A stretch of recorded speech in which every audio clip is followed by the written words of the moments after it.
All right, Ingram Smith, Bud Elliott back again for another episode of the Nolecast. This will be a special Nolecast, I guess, in that we are doing a positional spring preview. We're going to start our series on the defensive side of the ball. We'll go from the ends, tackles along the line, linebacker, and then finally look at the defensive backs. So, some interesting work to be done when it comes to this unit. When you look at what some of the projections are, have Florida State's defense potentially being, one of the best 20 units in the country next year. It will be interesting to see if the talent is there that to actually be shaped and molded in a manner to have that good of a unit. Certainly a defense that's going to lose some nice pieces on it.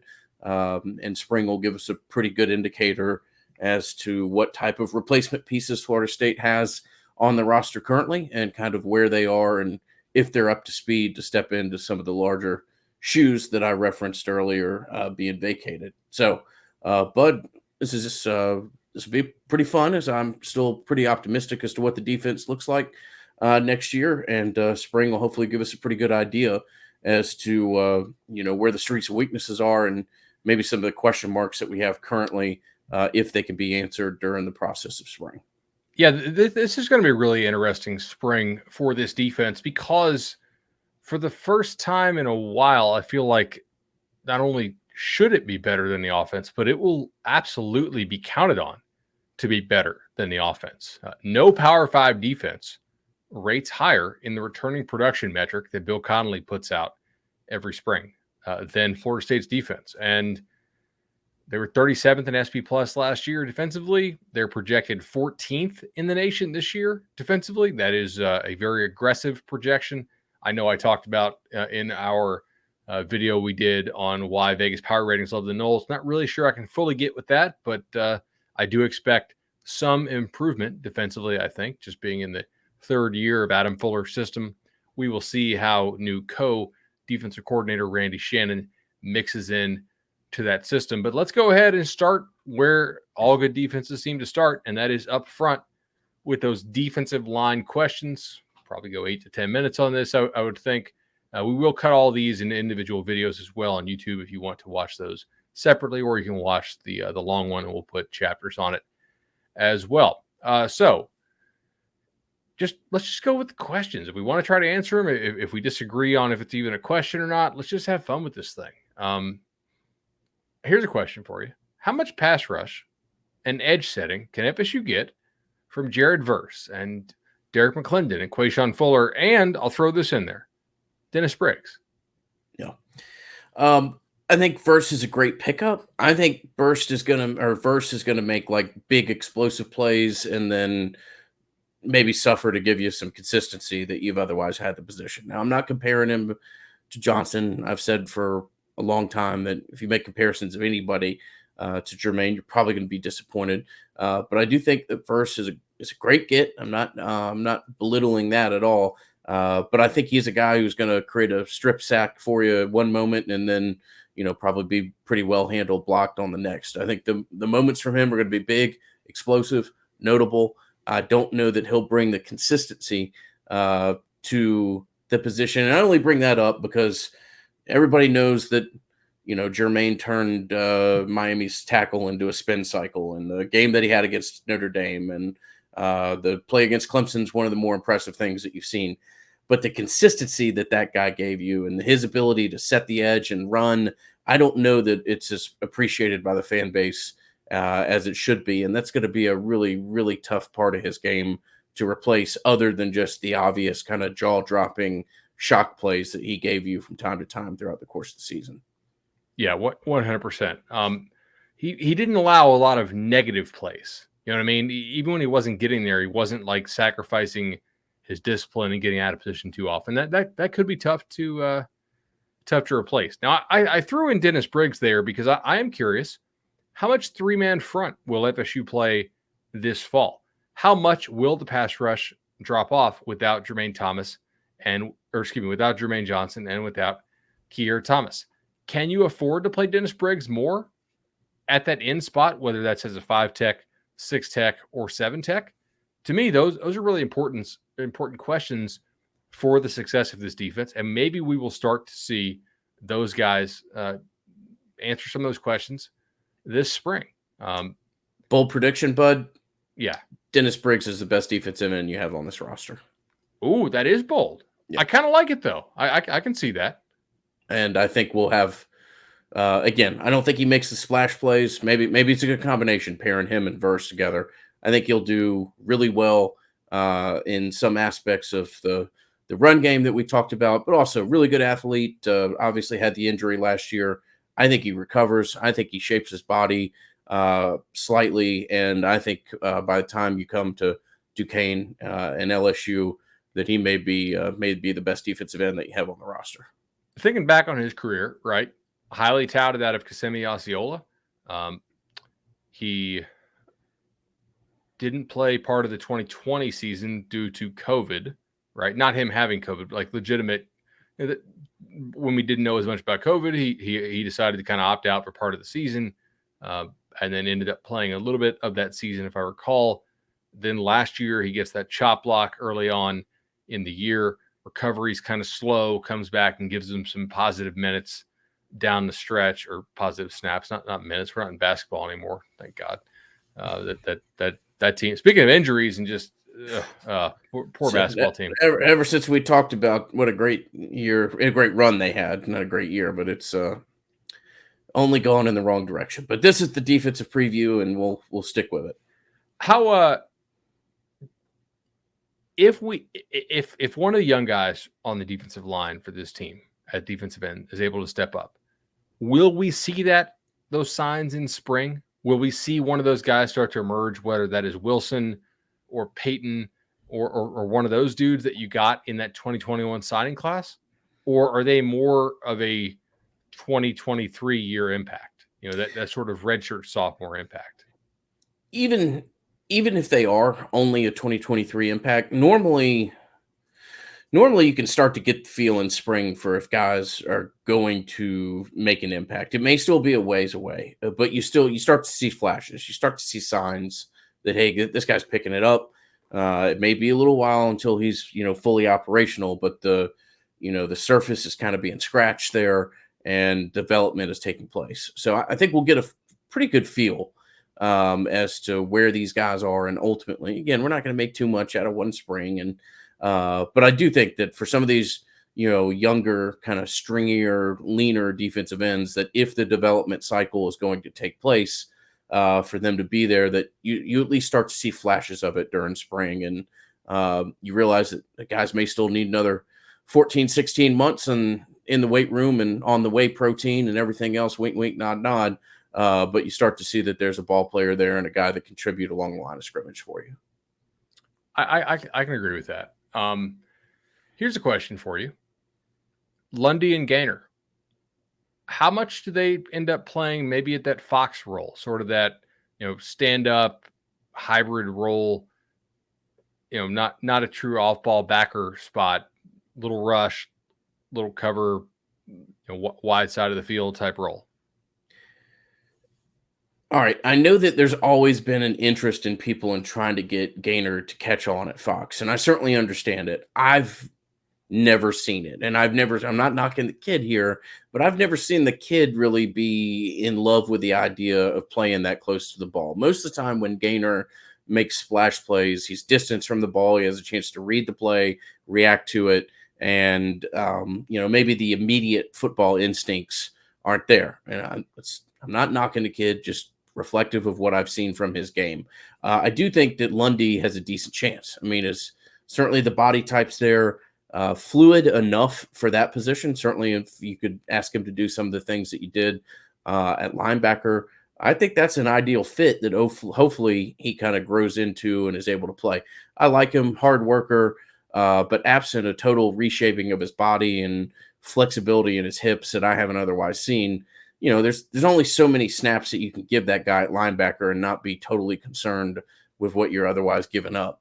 So I would love to see him catch on at Fox. And I realize Fox is a type of linebacker, and I'm talking more in a traditional sense there. I would love to see him catch on, play a little closer to the line of scrimmage, and be somebody that can give you a little bit of flexibility in what you ask him and give you some pass rush as well. Yeah, I can see that. How about inside? So I feel really, really good about a trio. That's not even a question, right? Cooper, Lovett, and Briggs. But let me ask you this: if you want to play Briggs more on the outside, do you have to have some like which young guy is going to step up on the inside to give you, I don't know, let's say 300. I don't want to give away all my strategy for the for the snap count auction here that we'll do come fall. How many got, like, who has to step up on the inside, and do you think we'll see it this spring in order to allow Briggs to play more outside? I do. I'm pretty optimistic here. Obviously, the first two guys are maybe as comfortable at any position group that you have on this roster of starters. Maybe I'm getting my over my skis here, as a cliche I'm fond of using. But man, I think Ray, Malcolm is really had a solid year for you last year, and a guy that is on the verge of really emerging as kind of that third defensive tackle, and a guy that will hopefully give you the flexibility to play. Jarrett Jackson is always somebody that we said we thought would be boom or bust. Um, I will give the staff credit, and that they've done a pretty good job of managing that kid and developing him. And we're, from friends of ours and sources placed within the Louisville program, know that at least at a time wasn't always the easiest thing to do. So I think they've done a good job with Jackson, keeping him there, developing him. But I think Malcolm Ray, for me, is the guy that is probably the most likely to step into that third defensive tackle spot, and really liked at times what you saw from Ray last year. For sure. That makes sense. Josh Farmer is another interesting guy too, who I thought had a lot of potential as a recruit. Maybe he's able to give you some good minutes or snaps off the bench. Chambery Jackson is another guy who was highly rated by some services, a little bit less highly by some. I thought it had some potential. How far off is he? Like, is he a guy that is going to show this spring that he can give you valuable snaps come the fall, or is he more of a 2023 type guy? In general, I am very concerned about this position in the coming years, and less so about it this year. But I think you're almost certainly going to lose Lovett and Cooper following the year. And so I would like to see this spring, maybe you see some positive signs. Make me feel a little better about this position, right? And then finally, the last one for the defensive line. At this point, I expect that FSU will try to add another body for the edge, meaning more of a pass rusher type, not a 5-tech, 6-tech type. Will I still feel that way at the end of spring? Do you feel that way now? I do think spring will give us a little bit of an idea as to where they feel they are with this position, but I do think that this is one of the areas that gets added to in the portal, if they can grab somebody that they feel, confident / comfortable with. A little bit of a hole here for an immediate player, a guy that can be a little bit of a bridge, and a guy that you can, like you referenced there, absolutely talk about, not guaranteed starter minutes next year, but pretty close to it. If he comes in, it's a good fit, can move immediately into a defense that's going to have opportunities galore next year.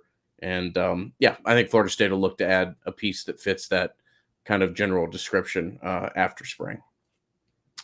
All right, man. Let's go ahead and move to the next position group, which is the linebacker group. All right. Let me ask you this. Are Deloach and Tatum Bethune, the transfer from UCF, are they like penciled in? Are they inked in starters? Is that an actual competition between Bethune and Lundy? How much of a chance do you give Lundy to continue to start? It's very interesting. I think Kalen Deloach is a nailed on starter, and we can acknowledge that. Great development last year, good player, good kid. You like what you have there. It certainly feels to me, Bud, that Bethune was brought in with the intention of making him a starter and taking a significant amount of snaps immediately, and that's kind of what you want from a kid who has a resume like that, and probably what you tell a kid who has a resume like that when you're out in the portal and trying to get him. So I do think that these are guys 1 and 2 for you. Uh, Gainer is a really interesting piece to me, and not to recircle what we talked about the Fox position, but that's a guy that's a really fluid athlete. One of the more from a pure athletic standpoint, one of the more athletic pieces that you have on this roster. You've got to try to find a place for him, and you got to try to figure out where you can use him if he's not, a guy that's consuming a significant amount of snaps, being that your base package is probably going to be a 2 linebacker set. And in our opinion, at least as of now, Bethune and Deloach are going to consume a good percentage of those snaps. Gainer's a great piece in some situations and otherwise is not. And you got to try to find the areas where you can use them and, utilize them in as good a place as possible and use some of those athletic traits that he has. I'm blown away by how many snaps Lundy got. I mean, of the guys that went over off what we said, and by the amount they went over, Lundy just stands out to me. Just amazing how many snaps he ended up getting. I don't think that'll happen again this year, but certainly a guy that they felt comfortable, and a guy who, and this is no great football achievement, but a guy who basically made Steven Dix a non-entity when it came to this position group last year. So obviously he submitted his place. It'd be a little bit more challenging to make a statement like that when it comes to playing time this year. But you've got 4 pretty solid names here that you can, work in and shuffle through with a decent amount of confidence. Yeah, that's actually a pretty good way to put that. I mean, it's not quite as interesting as like asking pointed questions about these guys, but if Lundy, there's a situation where Lundy is your 4th, or Bethune's your 4th, or Gainer is your 4th, and I feel like you are feeling better about the linebacker position than you have in some years, right?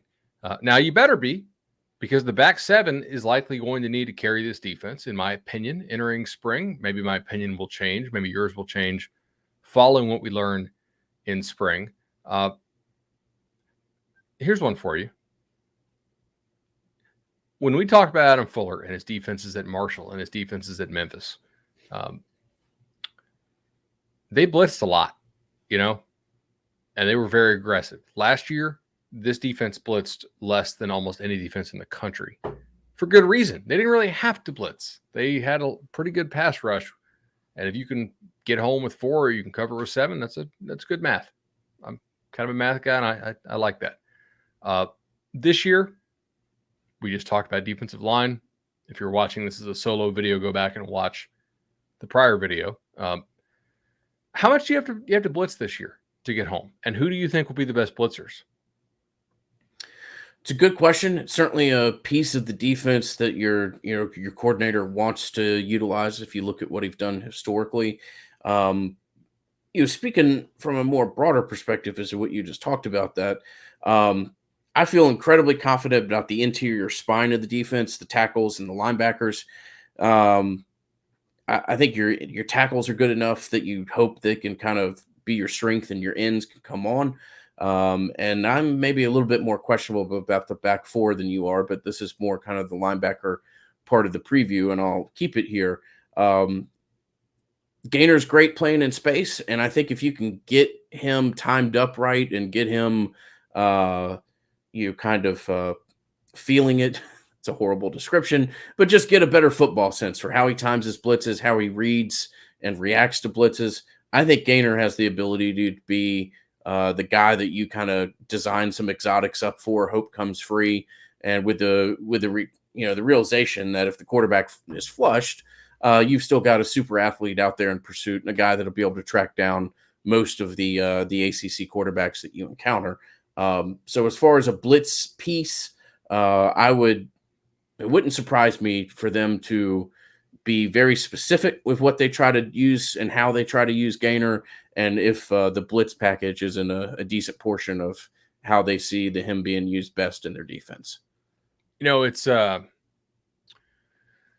what you're describing there is almost like a poor man's Matthew Thomas, right? Somebody who was never actually great in coverage, somebody who, at the point of attack, in like the short area point of attack, was not all that great, but as a run and hit linebacker was actually pretty good if he didn't have to change direction. And as far as a chase player, a guy who could chase the play and hit it or who could blitz, was very effective. So maybe there's a role for that type of skill set on this year's defense and a way to feature that in a way that perhaps you didn't need to quite as much last year. I don't know. We'll see. Final questions here, for me at least, and hit me if you have some more. Gant and Jadarius Green McKnight have both moved to linebacker. Do you expect that we will see this spring that any of these guys are factoring in, or is this more of a how much do you guys really want to be here type move? Yeah, Green McKnight, just a big question mark there, and hopefully he's a guy that can develop at linebacker. I'm very skeptical as to his long-term prospectus, but we'll see. Gant, we discussed in the previous episode that we put out. I think Gant has some nice natural talents when it comes to kind of reading the geometry of football and responding with pursuit angles. I always liked what he offered you out of the secondary when it came to that. I think him, moving to linebacker is as much as trying to, get him out of the defensive backs room and kind of have individuals hopefully have a little bit more isolation and a little bit more concentration on what they're trying to do and what they're trying to accomplish. I'm not going to fully write Gant off, but at this point, it doesn't appear as though his time in Tallahassee is on a trajectory where he's going to be any kind of significant contributor, regardless of what position group he's associated with. Yeah, maybe he'll turn it around. I liked him as a recruit quite a bit, actually, but you've got to have that dedication, and we'll see how he develops that. All right, let's go ahead and get in here to the defensive back questions.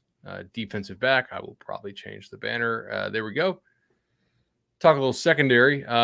This is your biggest position group. It is an extremely experienced position group, and it is a position group that a lot of your projection algorithms and metrics are projecting to be very, very good this year. And all right, first question I want to know come out of spring. Jarvis Brownlee, Kevin Knowles, or Marion Cooper.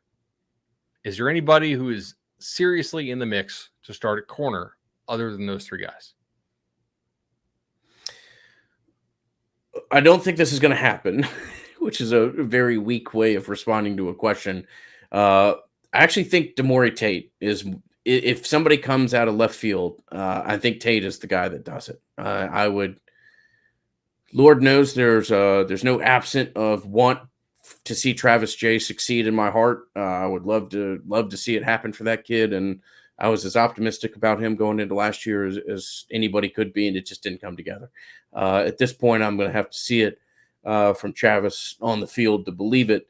But if somebody emerges that's not in that group, I don't think it'll be Jones if he's still around. Unfortunately, I don't think it's going to be Jay. I think the old mega recruit, Damori Tate, if any of those guys are going to kind of come good, has the more likelihood of doing it. I mean, look, if you want to bet long shots, you want to bet ones that can actually cash, right? That have the physical ability to do it. He's had so many injuries in Tallahassee, but if he could get right physically, I could see, maybe he challenges for that. I don't have super high hopes for Jerry and Jones, but that is a question of mine. Like, is he still in the mix or is he just still around? That's kind of the way I wrote that on my sheet. I think we'll find that out coming this spring. He had a rather poor year last year. UNC catch aside, it was disappointing for Jones, and not to pick on a kid, but kind of has been since he stepped in. So from one transfer that hasn't necessarily hit, Greedy Vance, but I was very interested, and I'm not trying to throw shots at other media outlets, but I was. There was such a wide response to Vance's declaration of leaving Louisville for Florida State, as far as positivity, skepticism from the broader media, that it was interesting to me. There's some tape on Vance that's pretty nasty, and I don't mean that in the fond kind of cool term, right? Like don't open your mouth, nasty, concerning, nasty. I'm a little skeptical on this. We'll have to see how it works. I know, obviously he's a talented kid out of a great high school there in New Orleans, and one that Florida State hopes to continue to get prospects from. Uh, but we'll have to see if how this works out. I certainly don't think this is any kind of instant success, and we'll just have to see what it looks like for Vance. I don't, despite the number of snaps he took last year, I don't know that this is somebody that immediately comes in and starts consuming playing time. And if he does, I've got some concerns about it. Yeah, I mean, look, there is some chance that they hit on him immediately. There's some chance that he is depth, and if he's depth, that's not necessarily the worst thing in the world. If they were able to use that as a way to sort of change up their roster composition some, this is probably the one position group, not corner specifically, but just the DBs, that still needs a good amount of culture work after 2 years of Mike Norvell's tenure. And maybe good amount is not an appropriate thing to say. That still needs some culture work to where maybe the habits are still a bit of a concern, not necessarily the talent level quite as much. So, yeah, we'll see what they get out of him. Travis J, we already mentioned. I mean, I think there's so many things outside of his control personally that affect his day-to-day life, which sucks. So I'm rooting for him to get that together, and just be able to have a couple months in a row of just consistency and just a normalcy in his life. Safety. Probably need to talk about safety a little bit here before we get out of here. In the mix, who is legitimately in the mix to start here, in your opinion? I think Dent certainly is. I mean, Dent is very, very hit or miss. There'll be a play where you're like, "Yep, that's that 5-star recruit that we've all been excited about," and then there'll be a play where you're like, I don't know if Dent was particularly interested in what was going on there. So you certainly need a little bit more consistency from him. Obviously, Jamie Robinson and the effort that you put in to retain him and keep him in Tallahassee, bring him back. That guy's going to be probably one of the first names off the board when Bud and I do our snap count draft in a couple months. That's probably one of the safer bets. Not to, spoil a conversation that we're going to have on a kid in a couple of minutes, but you want another bold prediction, Bud? I do.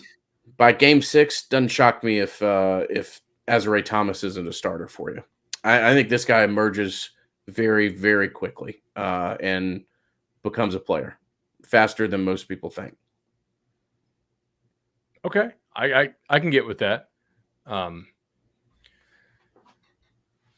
I think he's the best kid you've signed in 3 years. I mean, upside is off the charts. Will he be ready to contribute at a high level immediately? Like, we will learn that this spring. If he's ready to contribute this fall, we'll probably see enough flashes of it this spring. So that'll be fun. I'm excited to watch these guys. Now, how much do you get out of like a Sidney Williams if he can stay healthy? How much do you get out of Jarquez McClellan? How much do you get out of Shaheem Brown? Shaheem Brown's a guy we heard a lot about in camp and in a couple of the early games, and then just kind of didn't do much down the stretch. Mm-hmm. What do you get out of Hunter Washington? Right? Is he a guy that's going to be a hit for you, or is he more of a program depth piece, or is it too early to tell? Maybe we will start to learn more about that this spring. And then, Renardo Green. I don't have a very high opinion of Renardo Green. Maybe some on this staff do. Maybe you do. Are you? Who knows? I think we'll see. I guess we'll see how that plays out. Yeah, Green. Man, my opinion of Renardo Green has been all over the map during the last 2 years. I thought you really missed him when he went out with injury a year ago, and at the same time last year it was more or less kind of a non-factor. He would be a guy that it wouldn't shock me if he didn't decide to leave. And like you said, there may be a pretty decent variance in his of the opinion of Green internally, but when you're a guy that was starting 2 years ago, and then you're a guy that may be third on the depth chart, that's kind of a, again, if you want to do more than just have fun in Tallahassee, as far as your college football career, that's kind of the writing on the wall that you may need to go somewhere else to do it. Shaheem Brown's fascinating, man. I mean, the guys that are not prone to hyperbole were legitimately, whispering in our ear last year early on that they thought they may have a guy that's drafted in the second or third round on their hands. I mean, they really thought highly of this kid. And you're right, got a decent amount of snaps in the first couple of games. And then you started to see that snap count go nothing but in kind of a downward manner. So maybe that's injury. Maybe that's just a freshman kind of hitting a freshman wall, a phrase that's more, more in basketball than football. But, you do have guys who just kind of their development stops at some point in time during their freshman year. And it doesn't mean that they're not going to ultimately be a player. But some of the raw athleticism that was displayed in spring last year or displayed in fall camp last year that had these coaches so excited about Brown, I think is still there. And hopefully a guy that sees a pretty big jump, and we can, feel fairly confident about what he is and what his trajectory is within the program after spring. I think you've got to have one of these names in kind of this secondary group has got to hit. And in my opinion, Brown's probably the most likely to be it. Yeah, I think that is pretty fair. Hey man, 31 minutes on the nose. Should we talk about Sam McCall real quickly? Only because that was one of your. I think we should go 32 minutes if we neglected Sam McCall for sure. Your big time recruits that you were able to hold on to last year. This is really interesting to me, Bud. I think Sam McCall's a kid that you kind of got to get engaged and keep active in the mind to develop. I also don't. I'm not sure where these snaps are going to come from. He may be a guy that you really carve out some packages when it comes from special teams. I don't just mean, returning. You maybe is a guy who you try to feature in punt block or something like that, or kick block. I think you've got to get him involved, engaged, and for him to see a path of contribution in the program. And maybe it's early not, and maybe it's not in these situations that I just laid out. That's purely hypothetical, but they're going to have to come from somewhere. And I'll be fascinated to see what they try to do. A ton of talent, but a guy that I don't think you can just have sitting there whiteboarding it during his career. I think you've got to get him on the field in some manner and let him see what else he has to work for to get more regular snaps. What do you think about him at corner? Like to work him in. I'd love to see what he looks like. And so I want to see a little bit more of what he looks like. Do 7-7 on that's why I ask. What his hips look like. You'd be a better, your opinion here would be better than I, but this is one guy I'm real excited to see what it looks like and, what his path to playing time looks like. All right, man. We will reconvene for the offensive preview on Monday or Tuesday. Awesome. Big thanks to all our sponsors. We just did this kind of instant reaction style as far as we didn't hit you with ad reads. You guys know who makes the podcast possible. Any support you can give them is always greatly appreciated. If you can give us Tarpon a good Sellers, Tarpon Sellers, Hot Sauce, 844 FSU Loan, legendary team, and of course, Congruity. And the vote at sportspodcastawards.com is always appreciated for your old friends at the Nolecast. But for now, this has been the spring defensive preview. And like Bud said, we'll be back first of next week to circle back to the offense. All right, buddy. I'll see you next time.